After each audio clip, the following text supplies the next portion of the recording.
Welcome, sleepy soul. I'm your storyteller tonight, here to guide you into rest. Before we begin, tap like and subscribe so you'll always have a bedtime story waiting. And tell me in the comments where you're listening from. I'd love to know. I let my best friend crash at my place for a few weeks, and that choice almost ruined everything. I'm not someone who hands out trust lightly. People have come and gone in my life. But Trevor was different. We'd been tight since 9th grade. The kids who slipped out of class together, covered for each other's mistakes, who knew the messy bits of each other's families without ever asking. We stayed close through college despite different majors and half-finished relationships. If you'd told me 5 years ago I'd cut him out completely, I wouldn't have believed you. I hadn't known what real betrayal felt like yet. It began the summer after my dad died. I was raw and tired, juggling the empty house he'd left and trying to keep my job afloat. I worked as a warehouse supervisor near Glenfield, Pennsylvania, and lived alone in my childhood home. Too big, too quiet. The kind of silence that presses on you at 2 in the morning. One evening, Trevor messaged, "Hey man, any chance I can crash for a bit? Need a few weeks to sort stuff. Hope you're okay." He said he'd come back into town. Something with his fiancée back in Chicago had gone sideways. He didn't explain more. I didn't hesitate. He'd been my brother for years. "Of course. Come by tonight," I replied. He arrived with a duffel and looked thinner, hair longer and greasy, his eyes jittering as if he kept expecting someone behind him. There was a tremor in his hands I hadn't seen before. I didn't pry. I assumed he'd say something when he was ready. At first, it felt like old times. He cooked, washed dishes, stayed up with me watching late-night horror flicks, even helped me tackle Dad's office, a job I'd postponed for months. He told me he wasn't employed but was doing freelance tech work.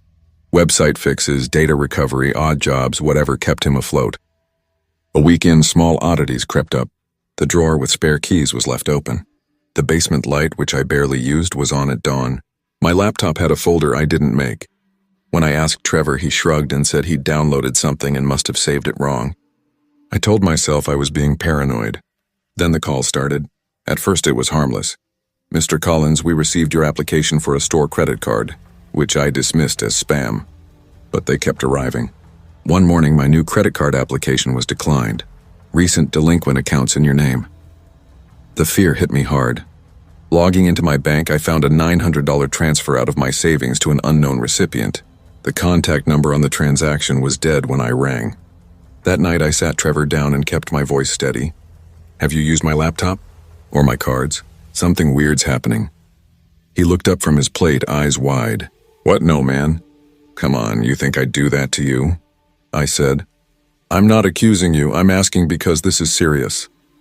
He snapped, "Don't act like you know me," before his tone eased. "Sorry, I've been on edge."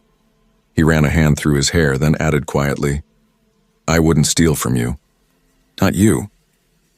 I wanted to believe him because believing him meant clinging to something familiar. For weeks I locked the doors twice, hid my wallet, and watched his shadow cross the hallway. Sometimes I'd wake convinced I'd heard a footstep. My pulse would spike and then the house would be blank again. Trevor tried to joke about my tension. "I'm just wrecked," he'd mutter. But his smile never reached his eyes. I wanted to trust him still. A lot was happening. I tried to let it go at first, but everything sped up and then unraveled.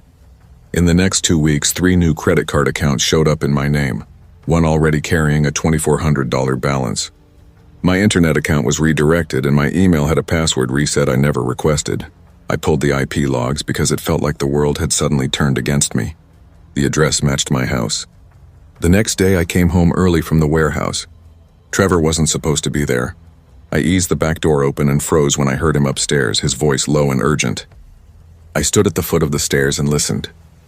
"I've got all the info, dude," he said.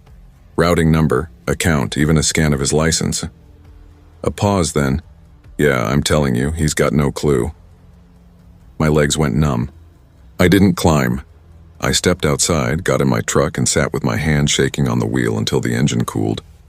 I called the police from the driveway. They told me to get proof, so I did what felt awful but necessary. I set up a hidden camera in my office, left a folder on my desktop named New Financials, and the next morning I walked out the door and went to work as if nothing had changed. An hour later, my phone buzzed with a cloud alert. My heart dropped. Someone was on my computer.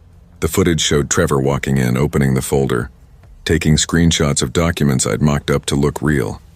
Then he fumbled through my desk, pulled out the expired checks and a photocopy of my passport I'd hidden there, and photographed them with his phone. I handed the footage to Detective Lyman. 2 days later, they arrested him in a pawn shop parking lot trying to sell a laptop that had my name on it. The investigation peeled back more layers. He hadn't just done this to me. 2 friends from Chicago had similar stories.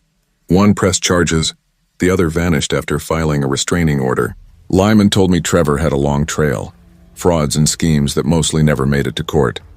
"He's smart," Lyman said in that flat, professional way. "Keeps it under the radar." This time, he added, "You caught him red-handed." A week later, Trevor called from jail. "Eli, please listen.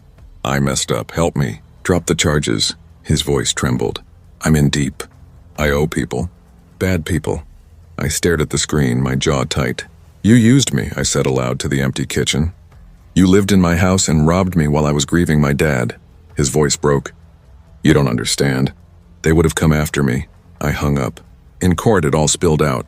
A gambling addiction, deep ties to Chicago bookies, more than $30,000 taken across fabricated identities. He was sentenced to 18 months with another case waiting in Illinois. Recovery was slow and practical, freezing accounts, working with a credit recovery agency, watching a mortgage fall through because of the hit on my credit. But the harder work was quieter. I stopped trusting people. I haven't let anyone stay the night since. Some nights I sit in the living room where we'd once watched movies and drank, and I try to imagine how long he'd planned it. Did he ever consider me a friend, or was I always just a mark? People picture horror as something that slinks in the dark. The real horror, I learned, is when someone you loved opens the door and steals your life from the inside out.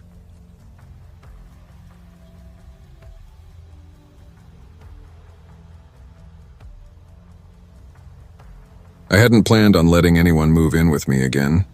Not after the last time. The memory sat like a bruise I kept picking at. But life forces itself into old hurts when you're least prepared. 3 years earlier, I lived in a cramped second-floor apartment above a hardware store in a quiet block of Salem, Oregon. I had just turned 26. Nothing about my life felt glamorous. I worked nights as a shift supervisor at a 24-hour diner by the freeway, survived long shifts on weak coffee, and came home to the same small space. My friends from college had thinned out.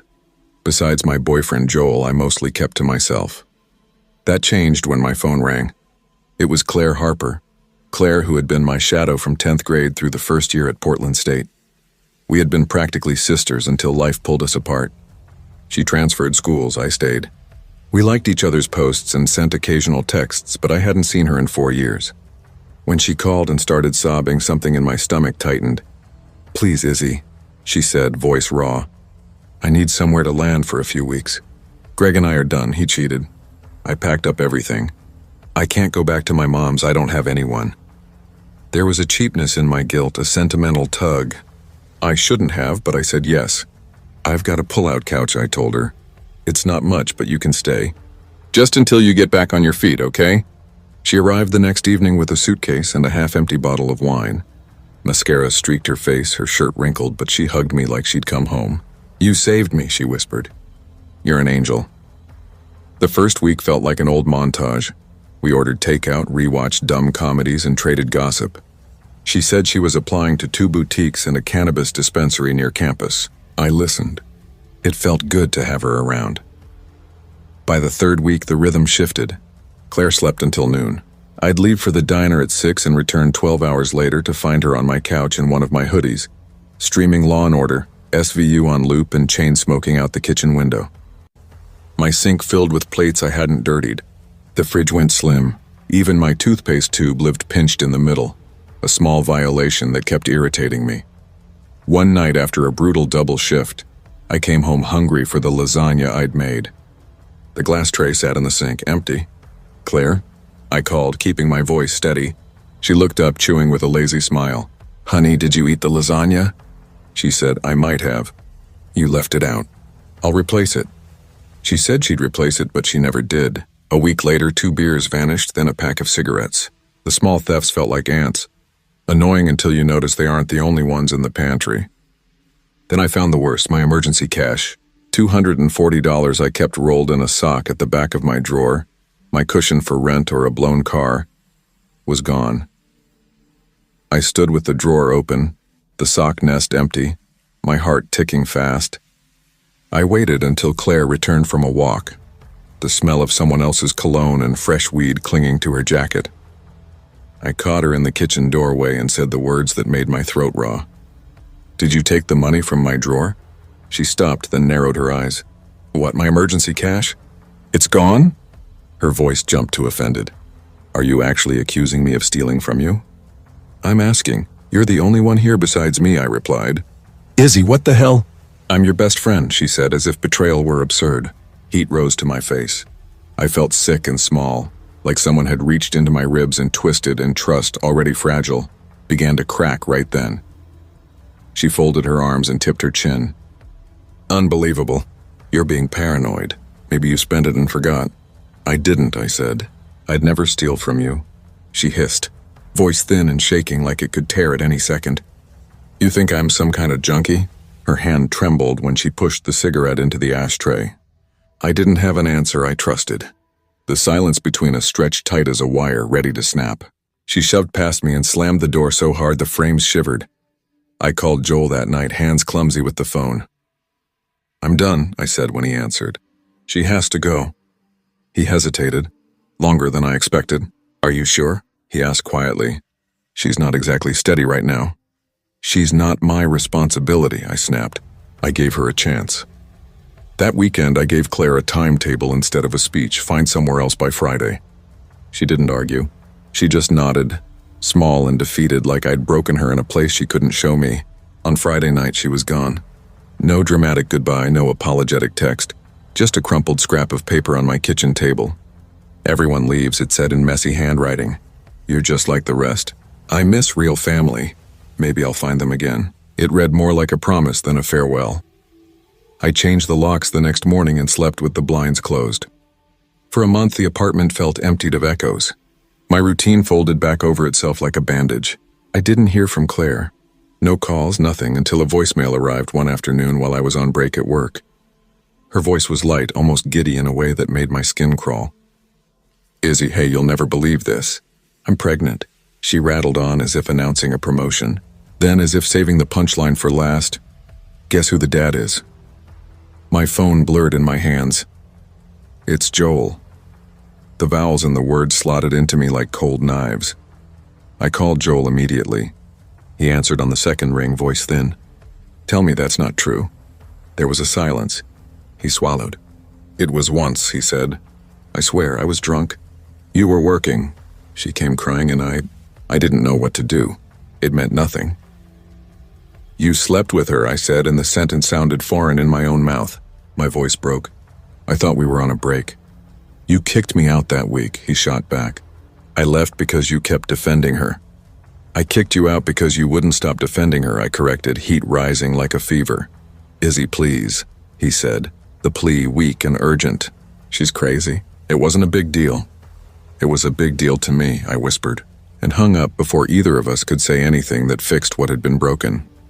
That night I performed a small, angry ritual, blocked both of them on every platform, deleted photos where we looked happy, took down the canvas Joel had given me last Christmas and shoved it into the closet. I cried, not just for the end of something, but with a shame that came from realizing how easily I'd let both of them into the places that mattered. How had I invited this into my home? Was I that gullible, or just too kind at the wrong moment? The following weeks blurred into a numbing repetition. Work, sleep, repeat. I stopped returning calls. Even my mother called more, worry lacing every sentence. "Izzy, you've been isolating yourself. Talk to me." "I'm fine," I lied, a lie that came out like a cracked tooth. "No, really, I'm fine." But I wasn't fine. The betrayal from two people I had loved and trusted cleaved something raw and private inside me. It made me question small things. Did I miss signs? Did I misread jokes and glances? I found myself waiting for Claire to show up at my door, to see her face on a local news crawl, to be confronted with whatever truth she wanted to spin. She never came back. I never saw proof the pregnancy was real. No ultrasound photo, no hospital confirmation. Maybe it was another manipulation, another way to twist the knife. Maybe she needed a story to hold on to. The result was the same. The damage lingered. 2 years later, in a place that felt safe because it smelled of paper and fluorescent light, I met Ethan. It was the library. Of all places. He was bent over a table helping his niece with a science project while I was trying to print out tax forms. Our printers died at the same moment and we shared a terminal. He laughed about how useless he was with technology and made me laugh back. He was patient in the way people who have learned to listen without rushing are patient. Gentle, steady, without pressing me to explain more than I offered. When I told him, months later, about Claire and Joel, about the gaslight and the lies, he didn't flinch. "She sounds like poison," he said simply. He never told me to forgive or move on. He never offered the tidy cliches. He stayed, he showed up.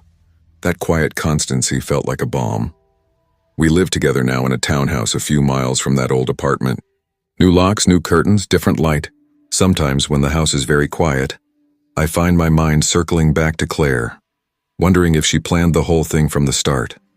Saw me as a soft landing, a stepping stone to whatever she wanted next, or if she was just dragging her own wreckage through anyone nearby.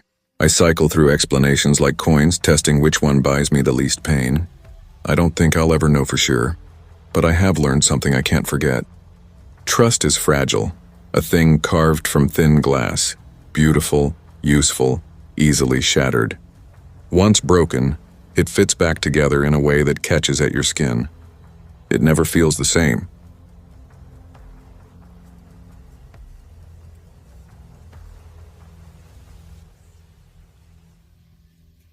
I never thought I'd look for Sadie again.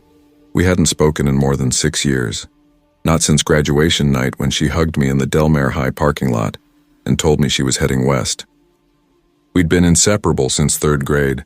Sleepovers every weekend, inside jokes that could fill a book, scraped knees from backyard dares, whispered secrets, the little rituals that make two people into us. She was my person. Then she drifted away in the ordinary, slow way people do. New states, new numbers, a life that outgrew mine. Colorado, Oregon, my memory blurred the map. I texted her the next Christmas and heard nothing. I told myself that was fine. We grow up, people change. No hard feelings. Last week, something happened that made every tidy explanation feel small. My cousin Ashley is doing a summer internship for her criminal justice program, cataloging unsolved missing person cases into a university database for an adjunct professor. Most entries are decades old, yellowed index cards, names that time forgot. I was over at her apartment one night, pizza in boxes, a true crime podcast droning in the background, and we started punching in childhood names for the dumb thrill of it. Classmates, teachers, exes. We laughed at ourselves. Then I typed Satty Harper on a stupid impulse, expecting nothing. Ashley stopped mid-bite. "Wait," she said slowly, and the room went quiet except for the podcast host's clipped voice now feeling obscene. "Is that your Sadie?" My mouth went dry. I nodded without realizing. Her high school photo filled the screen, the same smirk, the same chipped front tooth, with a case number and a bright red banner on top. Missing, unsolved. My heart started to hammer. The entry said she'd gone missing 4 years ago. Location, Bell County, Montana. Not Colorado, not Oregon.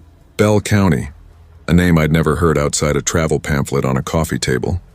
Last known location, Whisper Ridge Trailhead. Vehicle recovered. No sign of occupant. Brief blunt lines.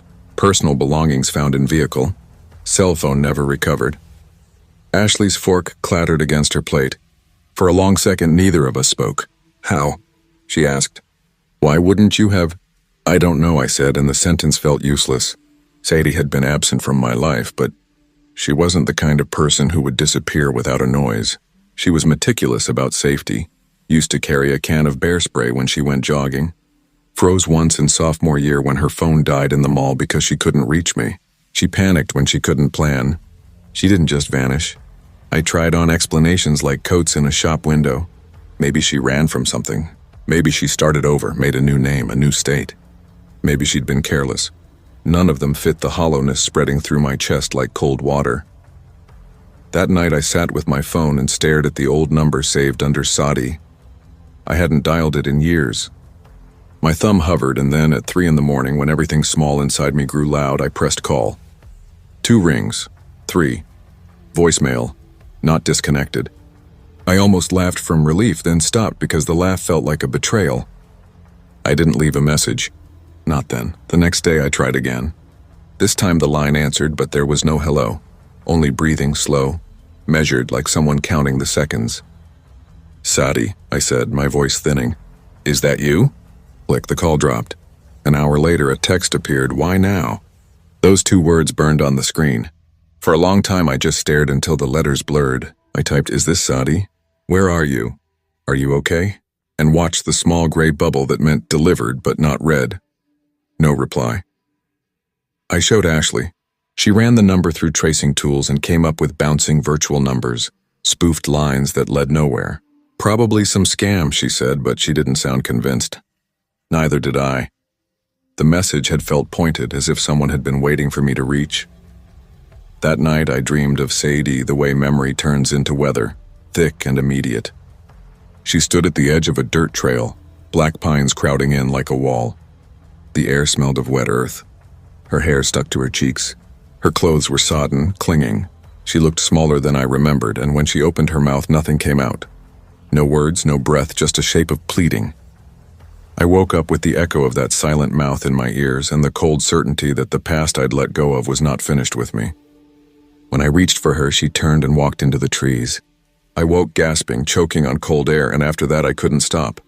I phoned old friends, tracked down people from high school I hadn't spoken to in years. Most hadn't heard from her since she left. Haley, though, hesitated and said, "Sadie was posting strange things right before she disappeared. Cryptic notes, hints about being followed, then she deleted everything. Other accounts fit like splinters. A friend who visited her Montana cabin said Sadie grew nervous, convinced someone watched the place. A brief boyfriend told me she screamed when he left the door unlocked. Another said she slept with a baseball bat beside the bed, even in the middle of nowhere. Each piece made my skin crawl. I dug up an archived Bell County forum post. It mentioned her disappearance in 2 lines. A ranger found her car abandoned near the Whisper Ridge trailhead.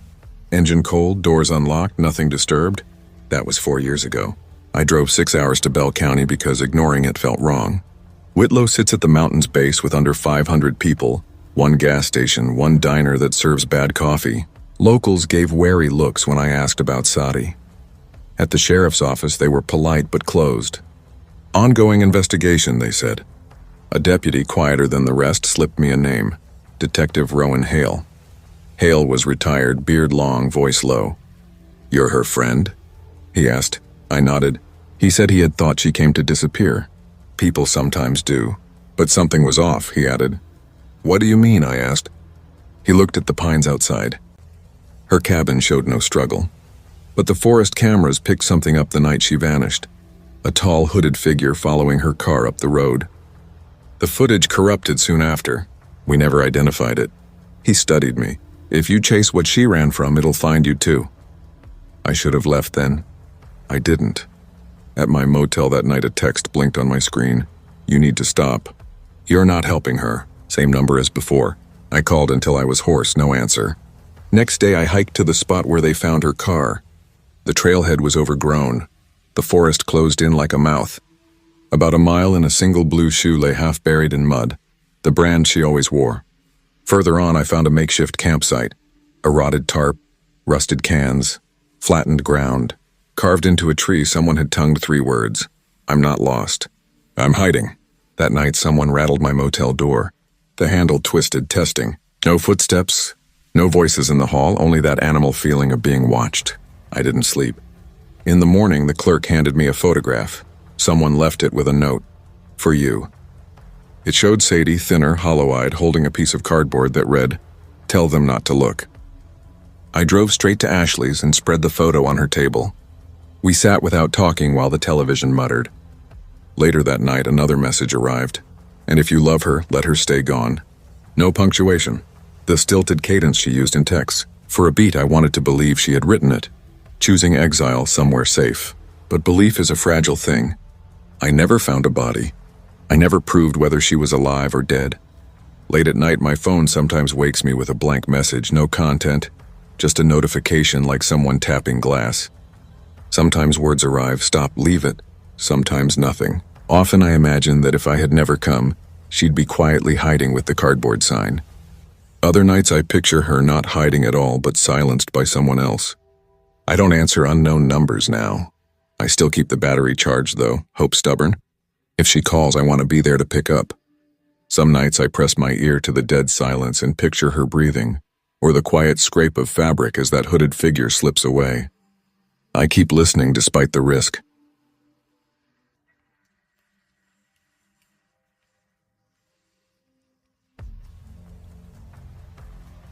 I always thought Elise was the strongest person I knew. She'd been my neighbor, not literally next door, but close enough that we shared shortcuts and summer barbecues, in a quiet suburb outside Leeds where the houses huddled together and people kept their curtains drawn.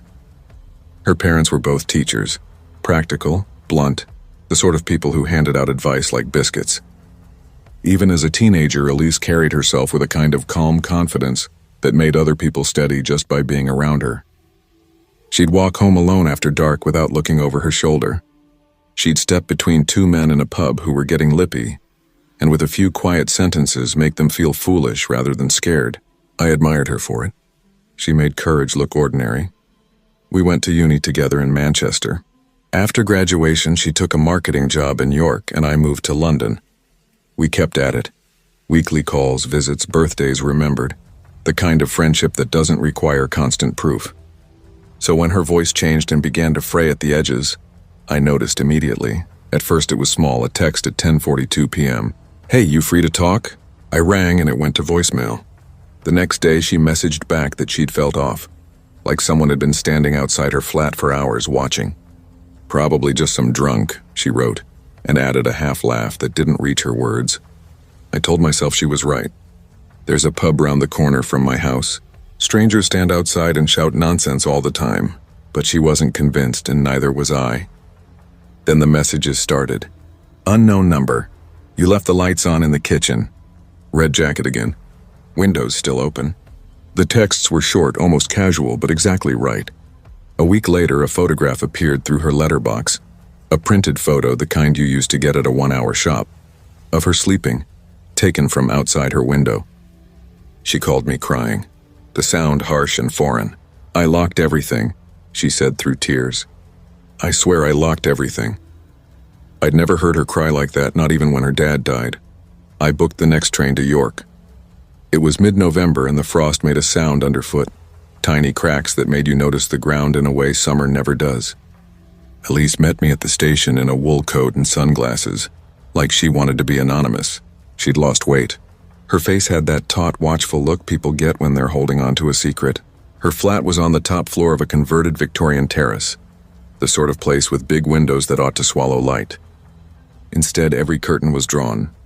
There was a bat, the wooden kind you'd buy at a hardware store, tucked beside her front door, and she double-locked everything as if that would change the shape of the world outside. "He knows my days," she said, flat and small. I changed my routine last week. Stayed in, left the bathroom light on, and the text still came. "He knows when I'm alone." She sounded tired in a way that was ordinary and dangerous. She'd gone to the police twice. They'd taken a report, sent someone round once, but couldn't do much without a name or a face or a crime more tangible than a threatening message. "They think I'm anxious," she said, and it was the first time anger touched the edges of her voice. I offered to stay. She didn't say no. The first night we tried to be normal. We made pasta, poured wine from a bottle that smelled of tomatoes and warm metal, and put on an old film. For a while she laughed, the kind of laugh that used to be hers, loud enough to fill the room. And I let myself believe maybe we'd blunt this with ordinary things. Then at 3:17 a.m. I woke to a tiny deliberate sound. 3 soft taps like fingernails against glass. At first I thought it was the radiator. Then the brain corrected itself and I knew the difference. I crept into her room. She was awake, sitting upright, eyes fixed on the window as if the glass might break and reveal him standing there. "Did you hear that?" I whispered. She nodded, and there was a brittle crack in the way her voice filled the small space. "He only does it when I'm not alone," she said. Like he's proving something. We sat without sleeping until the sky lost its stars. The next day, we bought motion-activated cameras and clumsy floodlights from the big hardware shop, feeling foolish and a little strung together. We set one on the bedroom window, one at the front door, and one pointing down the narrow metal fire escape that led to the alley. We told the landlord, who muttered about tenants and neighborhoods and shook his head, then filed a new police report that left us both feeling, if anything, more exposed. For 5 days, the cameras registered nothing unusual. On the 6th day, we downloaded the footage and my stomach dropped. There was a gap, a clean, impossible gap, from 2:58 a.m. to 3:19 a.m. on all 3 cameras. The files blinked black for 21 minutes and then came back. Where they restarted, everything looked unchanged except for one frame from the alley camera.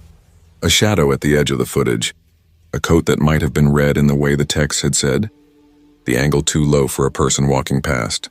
It was a sliver of light and dark, and the feeling that someone had been close enough to someone's life to know where they left the bathroom light on. The last frame before the blackout showed a man, hood up, head tilted slightly toward the lens as if he knew it was there. His face was hidden, but his posture, calm, confident, deliberate, made my stomach tighten. Elisa's voice was barely a whisper. "I know that stance," she said, trembling. "I've seen him from my window. Always standing, never moving." We took the footage to the police. This time, they actually listened. They promised increased patrols and even stationed a car near her street. For the first time in weeks, Elise seemed to breathe a little easier. Then came the arrest. The man was local, mid-30s, worked at a petrol station nearby. When the police picked him up, binoculars were found in his car, along with a notebook filled with dates, times, and observations of Elise's routines. On paper, it looked damning. But when she saw him through the two-way glass, her body went rigid. "That's not him," she said quietly, her eyes wide. "Not the guy I've seen outside. He's too short, moves differently. He's been watching me, yes, but he's not the one I'm scared of."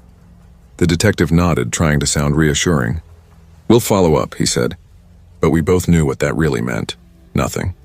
2 days later, the case was closed. Things quieted for a while, no texts, no photos, no tapping. Elise started to reclaim herself slowly. She smiled. She slept without lights on, even mentioned dating, getting a dog. I wanted to believe it was over. Then 3 weeks later, she called. Not frantic, not crying, just flat hollow. "There are footprints in my kitchen," she said. "Muddy from the back door to my bedroom. But the door was locked. Still is, no broken glass, no tampered latch. Just prints." I drove up immediately. We checked the cameras again. Every single one glitched at exactly 3:16 a.m. The timestamp froze, then resumed at 3:19 a.m., the same pattern as before. That's when she said something that has haunted me ever since. "It's not that he's trying to get in. It's like he already is, like he never left." I didn't sleep that night. I sat in the living room, eyes fixed on the front door, ears straining for the faintest sound. At exactly 3:17 a.m., the hall light flickered, just once, barely noticeable. 2 days later, we moved. No one knew where we were going. We found a small village outside Exeter, rented a cottage with no neighbors on either side, changed our phones, deleted all social media, and I even stopped using my real name on bills. For a while it worked. Peace, quiet, long walks, therapy. Then one morning, Elise found a note slipped under the doormat. "Still watching." No signature. No address, just those 2 words. We checked the cameras again. Hardwired, no Wi-Fi to cut. Every single one went black at 3:16 a.m. No footage, no motion detected, just blank. That was 6 months ago. Elise barely sleeps now. Neither do I. We keep the lights on all night, never open windows. Sometimes there's faint tapping. Other times footsteps, soft, slow, pacing the perimeter of the house. We haven't seen him again. But somehow that's worse. Now we don't even know where he is. We just know he's never far.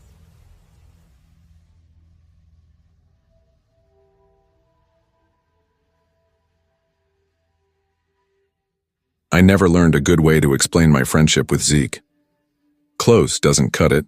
We were the kind of close that made people assume we were brothers, the sort of pair you only see in coming-of-age movies. He lived 3 blocks over. Since 6th grade, we'd been attached at the hip. Same school, same dumb jokes, same cracked bikes with duct tape on the seats. If you saw one of us, the other wasn't far off. Looking back now, I wish I'd kept some distance. Maybe then a lot of the pieces would have fit together sooner. At the time, though, we were 23 and still moving through life as if we'd been paused in high school. Linton Hollow, Arkansas is small enough that the world mostly repeats itself, and that made it easy to drift. I worked nights at a used car lot and was trying to finish my HVAC certification during the day. Zeke bailed on tech school after a semester and wound up doing mobile home repairs with his cousin. Neither of us had any grand plan. We were comfortable on dead end. Maybe that's exactly why our old prank habit came back. Boredom plus nostalgia makes for bad decisions. We'd been harmless pranksters in high school, inflatable pool toys in the principal's office, the mannequin stunt on the water tower, switching the choir's sheet music with death metal lyrics the week before prom. The choir one almost got us expelled. After graduation, life softened those stunts into nostalgia, until Zeke wanted to resurrect them with a flourish. He brought it up during a 2 a.m. smoke break behind the lot, the orange sodium lights buzzing over the rows of cars. He was grinning like he'd cracked a code. "Trust me, it'll be perfect," he said, and showed me a picture on his phone. The suit looked ridiculous and amazing. Heavy dark fur matted in clumps, a mask with glossy animal eyes. It was the kind of prop you'd see in a low-budget nature documentary. "You spent that much on a costume just to scare a few teenagers?" I asked, squinting at the screen. The lot smelled like wet asphalt and old upholstery. "Not a few," Zeke said. "Everyone. The whole town. Imagine the Facebook posts." His eyes shone in that stupid feral way he had when he'd found something that thrilled him. "God help me," I said, and then laughed, harder than I had in months. For a few weeks it was stupid and perfect. Zeke would suit up and lurk at the edges of Ruston Park, or walk the tree line behind the elementary school while I filmed from the car, or crouched under the shelter of some bushes. He stayed just long enough to be seen, a silhouette in a camera phone, a blur in a picture. And by sunrise, the Linton Hollow Facebook groups went wild. "Saw this by my window last night," people posted, or "anyone else here howling?" It fed on itself. Folks loved it. One guy even showed up with a thermal drone trying to prove what we'd already fabricated. We were careful, at least at first. No vandalism, no tags, no close encounters. We wanted shock, not trouble. But the thing with pranks is they invite an audience, and audiences change the game. We slid into an easy rhythm, adrenaline, embarrassment, then the warm glow of attention. It felt harmless until it didn't. The pivot came at Blake Ridge, a rough wooded patch west of town where kids went to drink and break curfews. We thought it would be a good spot because the trees in the old tool sheds made for good scares. I crouched behind one of those sheds that night, a cold wind slipping under the corrugated metal, and watched Zeke stomp through the trees. He moved like he belonged in the dark, big slow steps that caught the headlight glare just enough to look like something you shouldn't be seeing. A group of kids saw him, screamed, dropped their beers, and ran. We laughed until the sound dried in my throat. Then Zeke went quiet. I clicked the little walkie in my hand. "You good?" I hissed. No answer. "Zeke?" Still nothing. The radios crackled with static and my own breathing felt loud. 5 minutes later, he stumbled back out of the trees and into the strip of light from my car. He was wearing the suit the way he always did, hunched, shoulders hunched, head cocked. But there was a different weight in his face. He looked small and raw, like someone had shoved him into his own skin. "What happened?" I asked, relief and irritation mixing into the question. "I thought I saw someone else," he said, voice low under the mask. He wasn't joking. Same build as me, same suit. Standing way back, just watching. Then gone. I laughed it off the way you laugh when you don't want to be seen as the one who's scared. "You spooked yourself." Classic Zeke. He didn't smile. He kept rubbing at the inside of the suit with his gloved hands like he needed to feel a seam to convince himself he was still acting. After that night, he pulled back. For a couple of days, he wouldn't go out at all. I figured he was stoking the rumor, playing possum to make the town talk. Zeke had that obsessive one-upmanship streak. If something worked once, he pushed until it broke. But one night, I watched him roll a cigarette in his trailer and his hand trembled. He wasn't sleeping. He told me the windows of his trailer had been scratched at night, like nails dragging across glass, and he kept seeing figures in the tree line behind the park. "You're letting it get to you," I said, because saying it out loud made it easier to believe. We're sneaking around after midnight. Caffeine and adrenaline, it messes with you. He didn't argue. He just stared into the nicotine loop between his fingers and then shook his head. There was a faraway look I'd seen in him only twice before. Once after his dad left town and once after his truck got totaled. It was a guilty, frightened look that meant he was carrying something he couldn't yet name. A few days later, the town Facebook blew up for a different reason. It was a Wednesday. Someone posted on the Linton Hollow Watchdog page that 3 dogs had been found out on Calhoun Trail. Torn apart, not eaten, just destroyed. The photos people uploaded were messy and terrible. Muzzles, fur, blood on the dirt. There were huge footprints near the bodies, way bigger than a man's boot. The sheriff's office put out a statement that the wounds looked like a bear attack and warned people to keep pets inside. People from town argued in the comments, and bear, coyote, something else, and the posts racked up anxious reactions. My phone rang. It was Zeke. He sounded like he was standing in the middle of the road, breathing too fast. "That wasn't a bear, man. That was the suit," Zeke whispered, voice trembling over the phone. "I swear it had the same pattern, the same shape. It's not me, but it's out there. It's copying us." I told him to come over, to calm down, to explain in person. He didn't. 2 nights later, he showed up on my porch around midnight, eyes wide and wild, sweat plastered to his hair, clutching a bat like it was a lifeline. "I'm done," he said, voice raw. "I burned the suit. I don't want anything to do with this anymore." I let him in. He was a mess. Mud caked his shoes, a smear of blood on his sleeve. Not his, thankfully, but he couldn't explain how it got there. He said he'd gone into the woods behind his trailer because he heard footsteps growling. There were 2 of them, he said. One moved like me, same limp from my old knee injury almost, learning me. That night I didn't sleep. Then came the footage. A woman named Mara Jennings uploaded a clip to YouTube showing a Bigfoot figure just standing behind her backyard fence, frozen in the shadows beyond her floodlight. Minutes passed. Then it bolted, crossing her lawn with unnatural speed. The movement was wrong. Fluid but jerky, like something trying to mimic a human run but failing almost consciously. Zeke called, frantic. "I told you." We went to the police together. Told them everything. The suits, the pranks, where we had been. The deputy laughed. "You guys selling a podcast or something?" he said, dismissing us. We left humiliated. After that, Zeke changed. He stopped answering calls. Neighbors reported him pacing his property at night, muttering under his breath. One night, his trailer burned down completely. Scorched fur was found in the wreckage, fur that matched the suit. But Zeke was gone. The next morning, he showed up at my place barefoot, clothes half burned, eyes bloodshot. "I tried to kill it," he mumbled. "I poured gas all over the woods. Thought I had it cornered, but it ran." He collapsed on my couch, utterly spent. That same week, 3 houses at the edge of town were broken into. Nothing stolen. Nothing broken. Just massive, muddy footprints in the carpet, and sometimes strands of matted hair left near children's windows. Panic spread. Local news went national. People patrolled their streets armed, terrified, but no one knew what they were looking for. Then came the worst night of my life. Zeke and I holed up in my house, lights off, guns ready, barely speaking. I had just dozed off in the recliner when I heard the back door creak. Zeke was gone from the couch. My heart hammered as I stood, gun trembling in my hands. Something moved in the hallway, tall, lurching. It looked like Zeke in the suit, but wrong. Eyes too far apart, glowing faintly. I fired. The thing shrieked, a hollow guttural sound, almost human, almost alive, and bounded back out the hall into the night.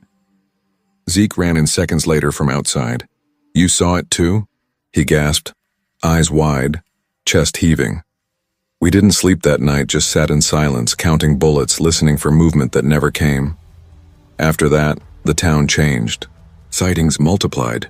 Footage from phones and security cameras, too consistent to fake. People left. Schools closed early. Church sermons turned apocalyptic. Search parties went missing. Forest access roads were blocked. And then, silence. It's been a year. Zeke moved north, some tiny town in Montana. Works nights. Keeps to himself. We haven't talked in 6 months. I stayed in Linton Hollow. Maybe to watch. Maybe because part of me knows it's still out there, still copying, still learning. Sometimes I catch movement out the window. Just for a second. A silhouette by the tree line, tall, still. Maybe it's Zeke. Maybe it's me. Whatever it is, we brought it here. We made it real.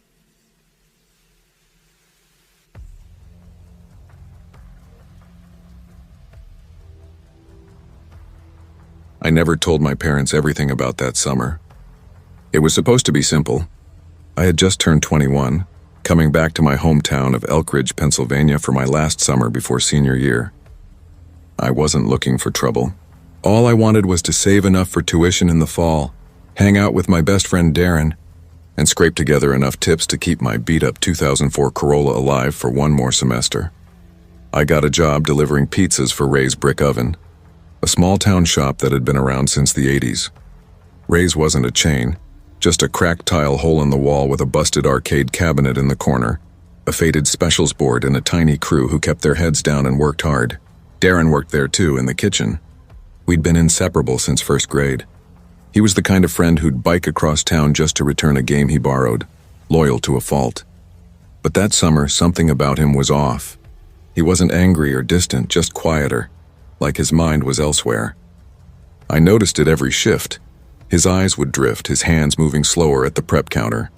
He never said what was bothering him, and I didn't push. Then came the Barner Street order. It was a Thursday night, hot and slow. The kind of heat that clings to your clothes and makes your skin feel like rubber. Around 9:15 p.m., an online order came through. 4 large meat overload pizzas, 2 orders of garlic breadsticks, 6 2-liters. The notes read, "Use side entrance. Knock twice. Cash." Darren glanced at the ticket and frowned. "Dude, Barner Street?" he muttered, lowering his voice. "You ever been over there?" "Not really." "That the rough part of town?" I asked, stuffing napkins into the bags. He nodded. "Past the old rail yard. Used to be mill houses, but now, it's just weirdos, man." His voice trailed off like he didn't even want to explain further. I laughed it off. "Come on, I've delivered to worse." But Darren didn't laugh back. He leaned in. "Seriously, be quick. If anything feels wrong, leave. Don't stick around." I brushed him off, trying not to absorb his tension. The money was good, and I needed every cent. I loaded the food into my car, cranked the stereo, and drove out on Route 9, the speakers crackling with static between songs. Barner Street didn't show up on GPS, but I knew the general area. I crossed the rail line, past warehouses with shattered windows and half-faded graffiti, and finally hit a broken stretch of road lit only by twitching streetlights. The houses looked like they'd been forgotten by time. Peeling siding, chain-link fences eaten by rust, yards filled with trash. Number 319 had no porch light, no car out front, no sound inside. I parked across the street, grabbed the bags, and headed for the side door.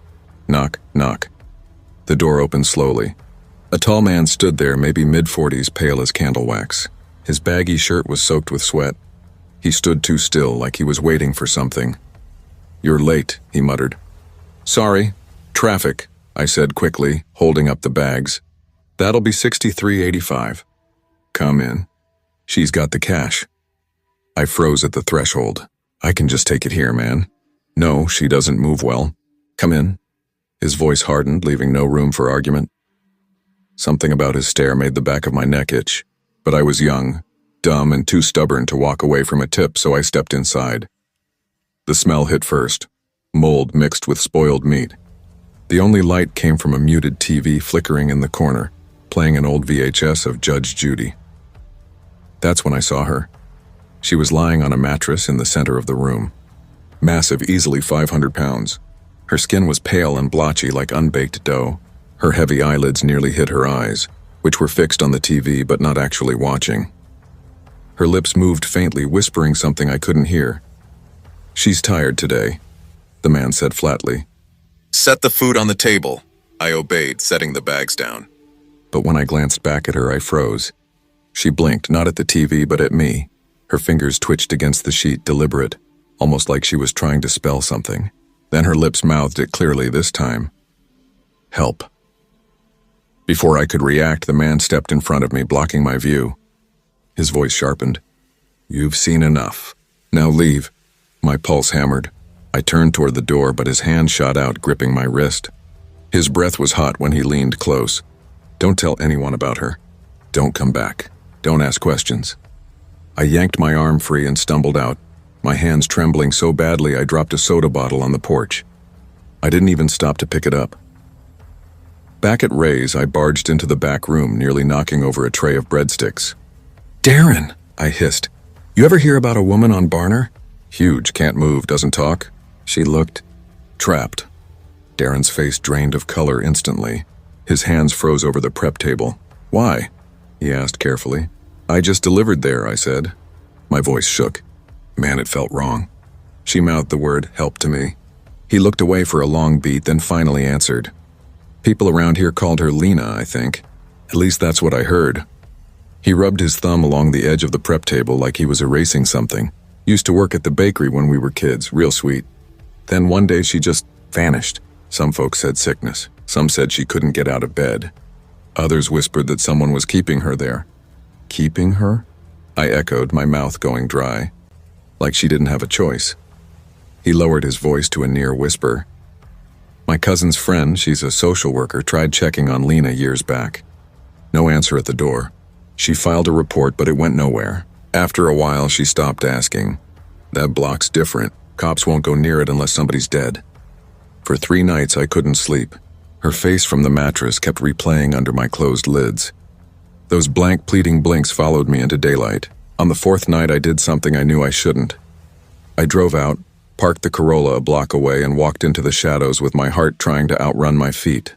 I found a spot where I could see the house but stay hidden and waited. Around 11:30 p.m., the pale man came out again, this time with another guy in a black van. They dragged a young woman between them, maybe 25, slack and half-conscious. I fumbled my phone and got a blurry shot of the license plate before they shoved her inside and closed the door. My hands were shaking so hard I nearly dropped the phone. I didn't want to be the nosy kid from a bad movie, but now I was in it whether I liked it or not. The next morning I took the picture to Nico, my cousin's roommate who did freelance for the Elk Ridge Dispatch. He stared at the image until his jaw tightened. "You didn't imagine that," he said. "That plate's registered to a Lester Barrow. Guy's got a record, kidnapping, drugs, a trafficking case that got dismissed.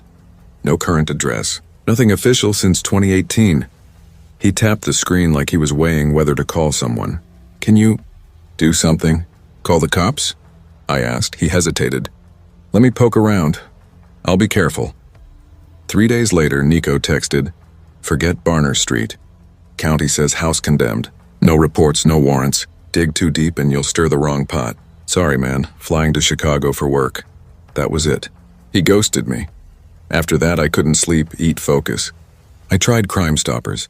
The automated voice needed proof of an immediate threat. My plate photo and a story about a delivery weren't enough. So I went back myself. Midnight again. Flashlight in one pocket, my old baseball bat in the other. The side door wasn't locked. I slipped inside. The stench was worse than before. Stale rot and something metallic under it. The middle mattress was empty. No Lena. No pale man. No sign anyone had been there, except the hallway where something dark streaked the plaster like dried blood dragged along the wall. One room was chained shut. Another was a mess of syringes and bandages. Then I heard it. A soft whisper so thin I thought it might be my own breath. It led me to the basement. The stairs groaned under my weight and the flashlight cut through the black like a blade. In the beam, squatting in a corner, was her, Lena. Eyes opened wide, lips moving, hands clawing toward me. "Help," she breathed, barely audible. So fragile I almost convinced myself I'd imagined it. A noise behind me, quick footsteps, and something slammed into the side of my head. The world folded. I woke up in the hospital with 6 stitches, a mild concussion, and a foggy memory that didn't include how I got out. The official story was tidy. I'd fallen, hit my head. Police said the house was empty when they checked. The basement was flooded and unsafe to enter.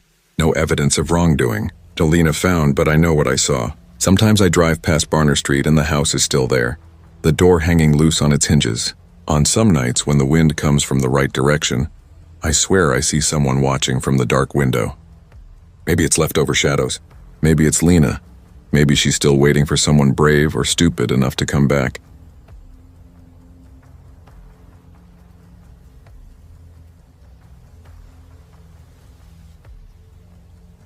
I still remember when Ben moved into the yellow house 3 doors down from mine. It was the summer of 2007, and Langage, Pennsylvania was so quiet afternoons felt stretched, so people wouldn't notice how little happened. There were no malls or cinemas or arcades. Just one gas station, McMurphy's Diner, and a scrap of woods people used more for dumping old furniture than hiking.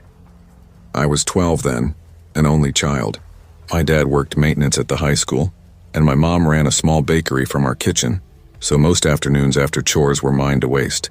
When Ben arrived, skinny and pale with oversized glasses and a permanent look like he was listening to something no one else could hear, I knew we'd be friends.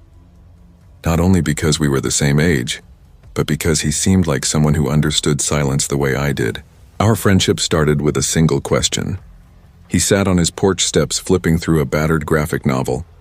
I called out, "You like X-Men?" He looked up slowly and said, "Only the old ones," as if defending a favorite. That was the spark. We were inseparable after that. If I was out, he was with me. If he wasn't home, I wasn't either. We built forts in the woods, told ghost stories behind the old church, swapped Game Boy cartridges like currency. Our parents loved it. They called it a healthy friendship. But what cemented us were the walkie-talkies. Ben found them at a yard sale one Saturday morning. Cheap gray plastic with peeling red buttons and faded lightning stickers. To us, they were sacred. We talked on them every night, no matter what. Even after a full day, we'd lie in our beds with the lights off and whisper until one of us fell asleep mid-sentence. There was something in the hiss, the slight delay that made it feel like the other person lived in another room, and the rhythm made the dark less lonely. We had codes for everything. Blackbird meant parents were listening. Ghost clock meant we'd seen something odd. Green light meant speak freely. But one late August night just before school started, Ben said something different that stuck with me. "Tomorrow," he said through the walkie, voice crackling. "If I call you, don't answer." "No matter what." "Okay," I laughed. "What's that supposed to mean?" He didn't laugh. "I'm serious. Don't answer. You trying to freak me out before bed again?" He said quieter, "Just promise." I said, "Okay, sure, whatever." The next day, Ben was gone. His mother called our house around 11 in the morning, frantic, saying he hadn't come down for breakfast. His room was empty, his bed untouched. They found him 2 days later near the creek behind the woods, face down as if he'd fallen. The town said it was an accident. Slipped on wet rocks, maybe hit his head, but it never made sense to me. Ben hated the creek. He said the water smelled wrong and avoided it even during our dumbest adventures. I knew he wouldn't have gone near it alone. I didn't go to school for a week. People walked past me with small, careful smiles. Neighbors whose eyes usually met mine now slid away. And McMurphy's pie tasted flat when I ate alone, as if the town had shrunk a bit and the air carried an apology. When I finally did, everything felt off. It got quieter after that. Not just because Ben was gone, but because I couldn't make my brain accept that he was simply dead. I kept the walkie-talkie. The other one, the one he'd used, I couldn't bring myself to throw away. I wrapped it in one of his flannel shirts he'd left at my house and shoved it in the back of my closet where I told myself I'd never look. Some nights I'd lie awake and picture it alive in the dark. Light flickering. His voice slipping through static to say my name. It never did. 14 years went by. I moved to Pittsburgh for college. Took a job in IT, had a relationship, had a breakup. Changed jobs, rented a cramped apartment just off Laurenville. I tried to build a life that made sense, workflows, invoices, predictable commutes. But certain small things kept tugging the seam. Dreams, usually. Static and Ben's voice braided into the fog. After those nights, I would wake with the same cold hollow I had the morning we found him. The same constant gnawing sense that something had been left undone. Last week, my mother rang. She was downsizing and clearing the house. Did I want anything from my old room? I drove back. Most of the things were junk, old posters, dusty books, faded drawings. But in the wardrobe's back corner was the flannel bundle, exactly where I'd shoved it years ago. I stood there longer than I care to admit, my heart pounding so hard my vision went small at the edges. When I unwrapped it, the walkie was exactly how I'd left it, the peeled stickers, the worn buttons. It felt heavier than memory, maybe because my hands were shaking. I should have tossed it then. Instead, I pressed the button. The speaker hissed long and lazy, and then a voice won, "Hey." I almost dropped it. It was Ben's voice, no echo, no memory-slicked imitation. His casual breathiness like he always had propped up on his elbow at night. "Is this real?" I whispered. The speaker buzzed. "You answered." Cold spread through my chest like ice. "Ben, how?" "Shouldn't have answered," he said. "What do you mean?" "Where are you?" A long silence followed. "They know now. You brought them back." My throat closed. "Ben, what's happening?" I managed. "They keep me where the signal dies," he said, voice thin like it was being pulled through distant pipes. "I can't stay long." "Who?" I asked, but instead of an answer, the static thickened and another voice slid through. Low, hollow, mimicking the cadence of someone who had practiced being human. "Where are you?" it echoed. I snapped the walkie off, yanked the batteries out, shoved it into the box and slammed the closet shut. That night sleep fled me. The apartment sounded wrong, every pipe grown a footstep. At 2:12 a.m. my phone buzzed, unknown contact. The message read, "Don't turn it back on." The next day I drove out to Langage without a plan. I parked at the wood's edge and pushed down the old trail Ben and I used to take. Vines had swallowed parts of the path and light through the trees looked flat, as if someone had drained the color. I found the clearing and beyond it the creek.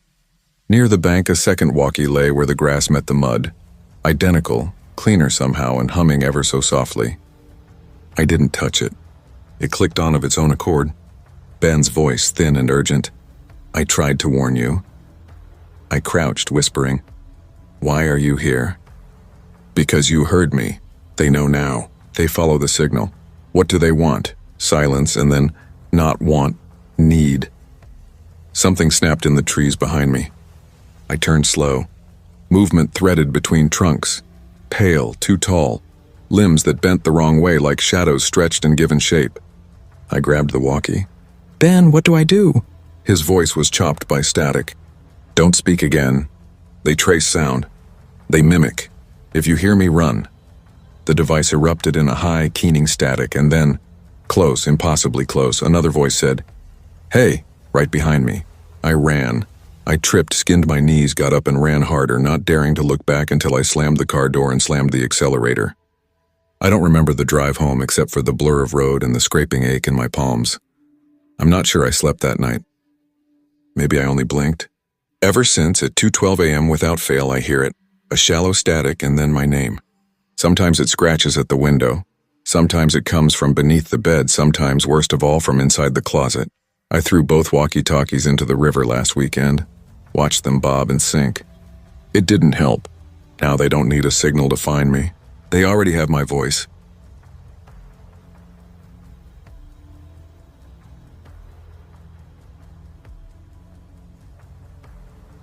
I should have known something was wrong with Dylan the very first time he asked me if I'd ever seen a dead body. We were only 6 years old.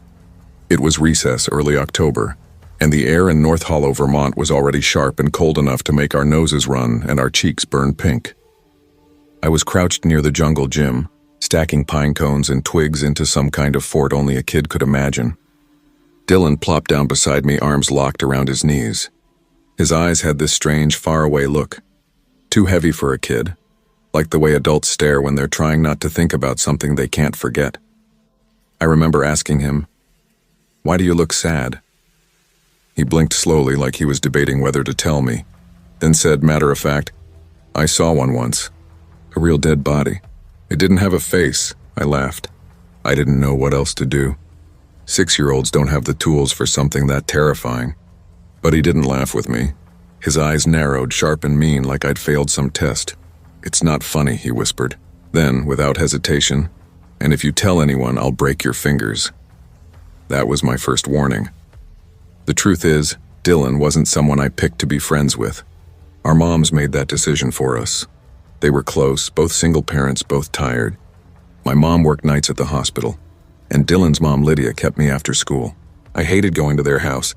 The whole place smelled faintly of burnt popcorn and old socks, like no one cared enough to clean properly. Dylan's room was worse. He had glow-in-the-dark stars on the ceiling, but none of them actually glowed anymore, just curled up at the edges, hanging like everything else in that house.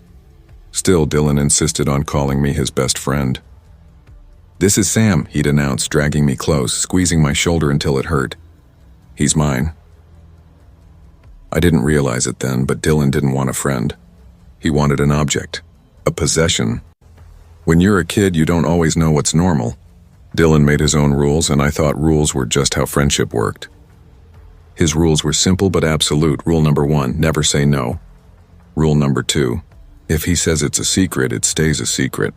Rule number 3, you always pick truth, never dare. He broke that rule once in his basement. We were playing truth or dare. When he picked dare, I tried to be bold and told him, drink toilet water.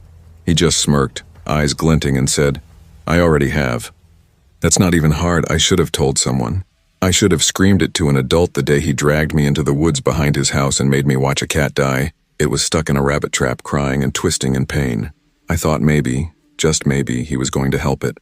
But instead he crouched down, leaned close, and whispered something I couldn't hear. Then he looked back at me, grinning. I want to see how long it takes, he said. I didn't sleep for a week after that. But I stayed his friend anyway. I didn't know how to escape. Dylan decided everything. Who I could talk to, where I could sit at lunch, even who I was allowed to invite to my birthday party. Anytime I tried to branch out, he cut the connection off. In 4th grade, I started spending time with a boy named James. 2 weeks later, James stopped speaking to me altogether. Wouldn't even make eye contact. Years later in high school, James finally told me the truth. Dylan had threatened his dog. Said he knew my address. Knew exactly when my mom got home from the hospital. James just shook his head and said, I didn't want to risk it, man. I'm sorry, I forgave him. It wasn't his fault. By then, I already knew what Dylan was capable of. The worst came during the summer we turned 10. My mom had been offered a weekend nursing gig 2 towns over and couldn't leave me alone. Of course, that meant I was dropped off at Dylan's. Lydia greeted me kindly enough, but always in that detached half-there way of hers. She let us eat cereal for dinner and sprawled out in her bedroom watching TV with the door half open, as if keeping an eye on us counted as parenting. That night, I knew I was trapped. That night, Dylan was unnervingly chipper, calling it our special night like repeating a spell. We're going to make a memory, he said, voice too steady. I assumed he meant a movie or a blanket fort. After midnight, he nudged my shoulder and hissed, Get dressed. What for? I croaked, still half asleep. We're going to the quarry, he said, as if that explained everything. It's time for your test, and I said no. He answered by punching me in the stomach so hard my legs folded. I dropped to my knees, the world suddenly sharp and metallic. He said I had 5 minutes. The quarry was about a mile through the woods from his neighborhood. I'd never been. It was fenced off for a reason. Steep drops and unstable ledges. Rumor held that a kid had drowned there years earlier. A name people use like a talisman. Dylan led with his flashlight bobbing, the beam carving the trunks in slices. He hummed a small, steady tune like someone making ordinary noise to cover what they were doing. At the lip, he stopped and thrust a dish towel into my hands. It smelled like oil. I expected a sandwich. Inside was a hunting knife, its blade dulled and crusted with old grime. Carve your name into the rock, he said without inflection. Or I'll carve it into you. I refused. He smiled, and it was the wrong kind of pleased. Too small and glad. Wrong answer, he said, then moved. He lunged. My foot slipped on loose gravel. I fell, the back of my head hitting stone with a crack that sent stars into my vision. I rolled onto my side, waiting for another blow, shoulder throbbing, mouth full of dust. Instead, he crouched and whispered like it was a lesson. Now you know how the cat felt. His voice was flat, clinical. Then he turned and walked away, the flashlight bouncing until the beam vanished among trees. I lay there until the sky began to pale, bruised and bleeding, the cold seeping through my clothes into my bones. Once I thought I saw a figure at the tree line, maybe Lydia, but they turned and left. I don't remember getting home.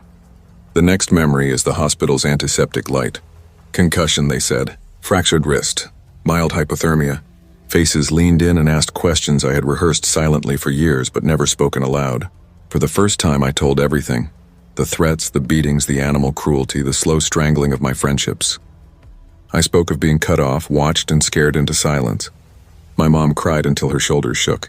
The school and the police stepped in. Dylan was pulled out of class the next day. He never returned. He was sent to a residential treatment program. Rumors followed. He'd bitten an orderly, tried to strangle a kid with a jump rope. but none of that made it easier to breathe. I wanted to forget and found forgetting obstinate. The scars he left, some visible, some not, ache when the weather changes. Passing the playground makes my smile feel like a mask so people won't pry. Certain tones of voice still make me flinch, a reflex that remembers before I do. Sometimes I sense him at the edge of my vision, as if some tiny, watchful part of me keeps vigil. I remember spitting bits of gravel and how my breath came in sharp shocks. When he walked away, I tried to stand and my wrist screamed. The world tilted. The cat's cry kept returning in my head, and Dylan's whisper felt like a lesson I couldn't unlearn. Someone must have called for help. My mom later told me she found I was gone and called the police. In the ER, a nurse wrapped my wrist and the doctor said, concussion. My mom asked, why didn't you tell me? And I said I was scared. The single word felt enormous. Police officers asked where and when and who. The school counselor called me brave, a label that felt both odd and necessary. Rumors followed Dylan like leaves in wind. Details shifted, but I tried not to listen. Therapy started months later. In a small room with a couch and a clock, a therapist taught me to say no and to name boundaries. The work was slow and awkward, but it helped stitch the edges back together. Even now, I sometimes dream the quarry, the blade, the cold rock, the hum he made as he walked, and I wake counting breaths until the house feels real. 2 years later, a letter came, hand-scrawled with no return address. I didn't mean for you to get hurt. I just needed to know you'd obey me. I forgive you, Sam. I hope you forgive me, too. My mom burned the note. I haven't heard from him since, and I hope I never will. I've done therapy. I've built a life with friends who understand boundaries and treat kindness as something given, not used. But in the quiet hours, the hum returns, soft as wind in pines. The faint smell of burnt popcorn sometimes brushes the back of my throat, and the feeling of eyes, patient, waiting, lurks in a dark place in my mind I'm still trying to pad shut. No matter how much time passes, you don't forget the first person who taught you you didn't matter. You don't forget the friend who almost killed you.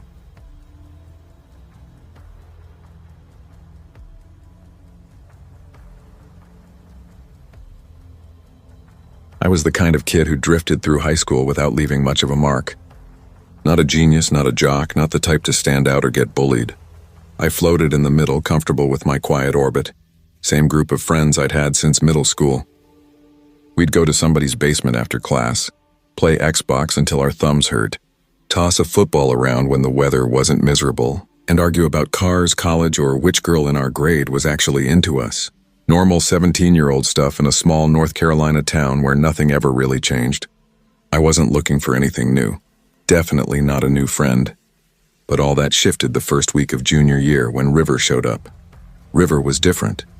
Not loud, not trying to impress anyone, just this unnerving calmness like he was always 3 steps ahead, waiting for the rest of us to catch up.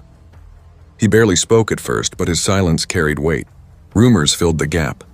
Asheville kid, maybe. Kicked out of some fancy Virginia prep school, maybe. He never confirmed, never denied. He just let the stories swirl around him. The first time he actually spoke to me was after gym class. I was sitting on the bleachers, unlacing my sneakers, when he walked up and said in this low, steady voice, "You look like someone who can lie without guilt." I froze, blinking at him. What? He smiled like that line made perfect sense. That's a compliment.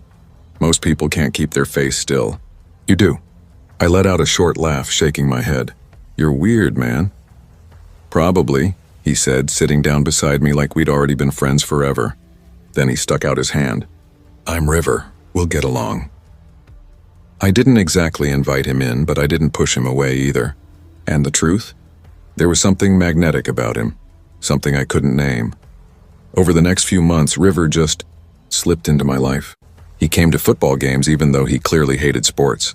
He showed up at our lunch table, trading dry one-liners that made my friends laugh harder than they should have.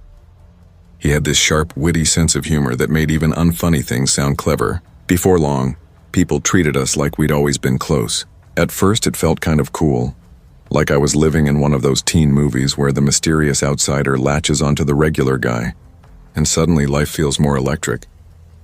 We hung out after school, ordered tacos downtown, spent hours on video games, even went fishing at my uncle's dock out at Lenoir Lake. But River wasn't just quirky, he was unnervingly smart. Genius-level smart. He'd casually drop philosophy quotes into random conversations, nail every test without opening a book, and always seemed like he knew something the rest of us didn't. My mom even said, "That boy has an old soul." I didn't know what that meant, but it stuck with me. Still, cracks started to show. River never once invited me to his house. When I asked, he shrugged it off. "It's boring. You'd hate it." He said he lived with his aunt because his parents were dead.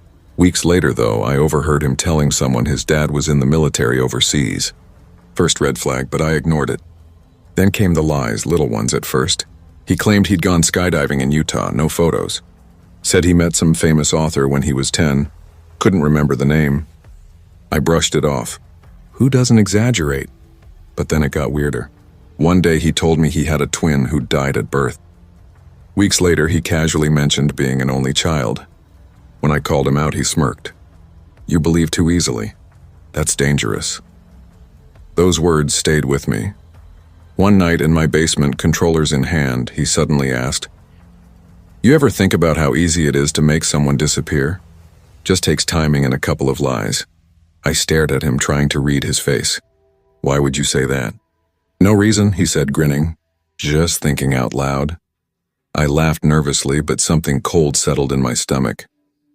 That's when the small things started vanishing. At first, I barely noticed. An old pair of baseball gloves from the garage. My sister's ugly ceramic frog from a beach trip. A pill bottle, just one or two missing. We blamed my little brother, or maybe the cleaning lady moving stuff around. But in the back of my mind, a different suspicion whispered. River was always nearby when I noticed something missing. He'd shrug like he hadn't seen a thing, or give that unreadable face he kept. The idea he might be taking things felt insane. Then I caught him. I went to the kitchen for snacks, came back and saw him slide something into his hoodie. I asked, "What was that?" He didn't look up. "Gum," he said. Later, my mom couldn't find the locket she always left on her vanity. I felt a hollow in my chest. I knew he had it. I didn't confront him. Accusing a friend seemed impossible, absurd. His movement softened the room, light-footed, economical, like he was avoiding leaving fingerprints on the world. When he talked, he leaned in so his words felt private, and I would catch myself believing him because believing felt easier than suspicion. His hands stayed calm, deliberate, almost theatrical, folded as if he kept his life in careful creases. There was a faint smell about him sometimes, rain and motor oil that stuck in the back of my throat like a memory I couldn't place. I remember the way he watched other people, not with interest, but like someone reading a manual, cataloging reactions. Once, sitting under the porch light, he said, "People are full of loose threads." I asked him what he meant, and he only smiled, tapping the side of his nose. Later, I realized those threads were what he pulled one at a time to see what unraveled. It felt small, sharp, and terrible. His talk turned darker. Conversations shifted into detached thought experiments about violence. "If someone wanted to hurt another and not be caught," he said once flat, "they wouldn't use their hands. Too intimate. Use distance. That's the trick." I laughed, half a joke. "Dude, what are you on about?" He just said, "You never really know people." I stopped inviting him over. Then one morning they pulled me from class to the main office. Principal, resource officer, secretary. Faces tight with something heavy. They said they'd received reports and needed to search my locker and backpack. I thought it was a mistake. When they opened my locker, they looked like they'd found what they'd expected. "Where is it?" the principal asked. "Where's what?" I said, heart racing. Students claimed I'd been talking about a list, making threats, saying I'd hurt people. I started shaking. "That's not true," I said. "They found nothing in my bag, but it didn't matter. The suspicion was there like a stain." I broke down in the hallway. They eventually let me go. A week later, the school apologized. Misunderstandings, they'd said. But I knew better. I knew River had done it. I never confronted him. By then, he'd begun to fade, a ghost moving through halls. A month after graduation, I left for college in Tennessee and we lost touch. Then 5 years later, an email arrived late at night. Subject, "You were always too trusting." No greeting, just a photo. His hand holding a handful of objects. My mom's locket, the ceramic frog, my old gloves, a cheap pencil sharpener. A newspaper was in the background like a date stamp. His message was cold and precise. Every time I came over, I'd take something, he wrote, a test. You passed, he said, sort of. The accusations? I planted them, he admitted. Seeded the idea in 3 different people's heads so they wouldn't compare notes. It worked. Then I cleared your name, he added, because he could. Don't worry, he finished. I never wanted to ruin you. Just wanted you to know I could. This is goodbye. I'm done playing. I stared at the screen and didn't reply. That was 5 years ago. My life moved on. New friends, new town, steady job. But strange things still pull me back. Odd sign-ins on streaming accounts, a missing pair of socks. I think about River. I wonder where he is, whether he ever starts another game, whether he thinks about me. No matter how far I go, I don't think I'll ever feel completely safe again.